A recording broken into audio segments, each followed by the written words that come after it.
Tuhan bersamamu. Inilah Injil suci menurut Santo Matius. Sekali peristiwa, datanglah murid-murid Yohanes kepada Yesus dan berkata, "Mengapa kami dan orang Farisi berpuasa tetapi murid-muridmu tidak?" Jawab Yesus kepada mereka, "Dapatkah sahabat-sahabat mempelai laki-laki berduka cita selama mempelai itu bersama mereka? Tetapi waktunya akan datang, mempelai itu diambil dari mereka, dan pada waktu itulah mereka akan berpuasa." Demikianlah sabda Tuhan. Saudari-saudara terkasih dalam Tuhan, mengapa Tuhan menjawab pertanyaan itu dengan membuat semacam perumpamaan tentang mempelai? Kita bisa melihat begini,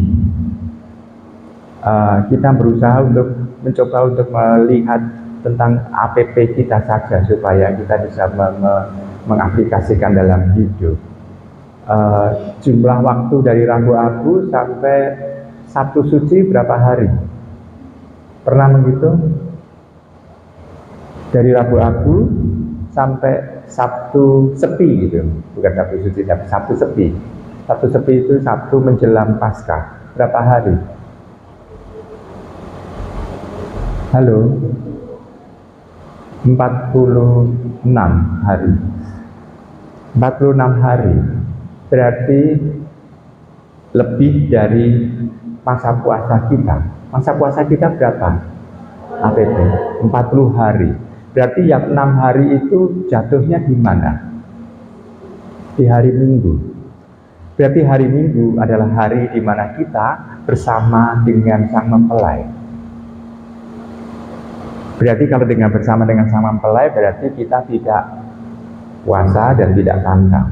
Tetapi hari Senin sampai hari Sabtu seolah-olah kita jauh dari sang mempelai, berarti itu adalah kita berpantang dan berpuasa. Memang di dalam hukum gereja, puasa wajibnya Rabu Abu kemarin dan Jumat Agung. Hari pantang wajibnya adalah Rabu Abu dan setiap Jumat sampai Jumat Agung. Itu wajib. Yang dikatakan wajib apa? Yang dikatakan wajib itu adalah kalau Anda melanggar, silakan mengaku dosa. Tetapi APP kita, masa pantang puasa kita berapa hari? Berapa hari? 40. Berarti pantang dan puasa kita juga harus berapa hari? 40. Berarti hari ini Anda puasa enggak? Latihan puasa juga. Artinya kalau kita gagal pada hari ini tidak perlu mengaku dosa. Kenapa? Karena bukan wajib untuk puasa, tapi wajib untuk pantangnya. Jadi kalau kita tidak melakukan pantang berarti, kita bisa melihat ada waktu di mana kita berpantang dan berpuasa. Kenapa ada pantang dan puasa? Di sana pada saat dikatakan oleh Tuhan Yesus sendiri, pada saat mempelai tidak bersama mereka, mereka akan berpuasa. Kenapa? Karena mereka akan berusaha untuk menemukan sendiri Sang Putra Allah itu di mana sih? Supaya apa? Supaya gerakan dia itu betul-betul mau untuk menumpu kepada relasi dengan Sang Anak Manusia. Kita memang tidak bisa mencocokkan secara persis mengenai mempelai yang di dalam bacaan Injil ini, mengenai pantang puasa kita.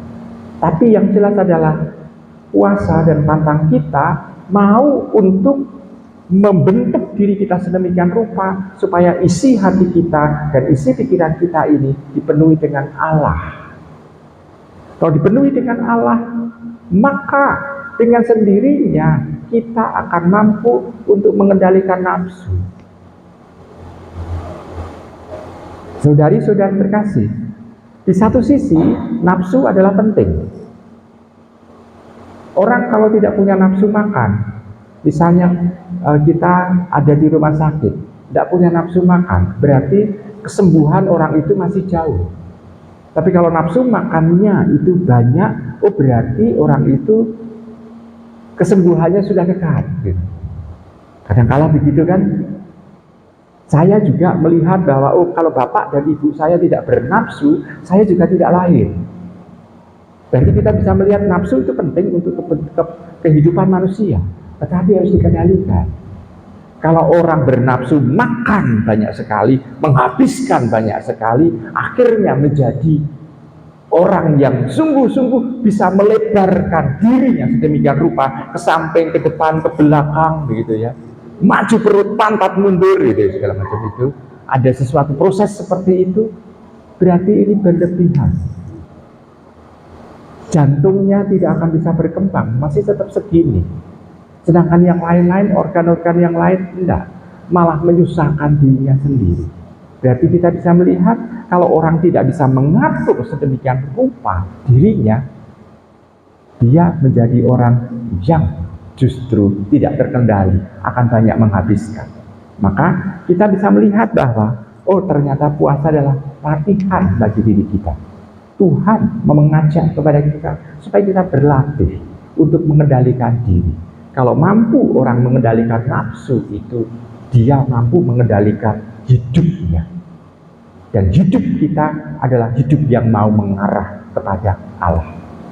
Maka kalau orang tidak mampu mengatur, paling tidak nafsu makan itu, dia tidak akan mampu mengatur nafsu-nafsu yang lain. Kalau orang menipu juga dalam pengaturan, oh di depan orang dia berpuasa, tapi di belakang orang dia menghabiskan, akan kelihatan juga cara hidup dia. Walaupun orang lain tidak melihat, tetapi karakter orang itu akan terlihat pula dalam kehidupan bersama di tengah masyarakat pula.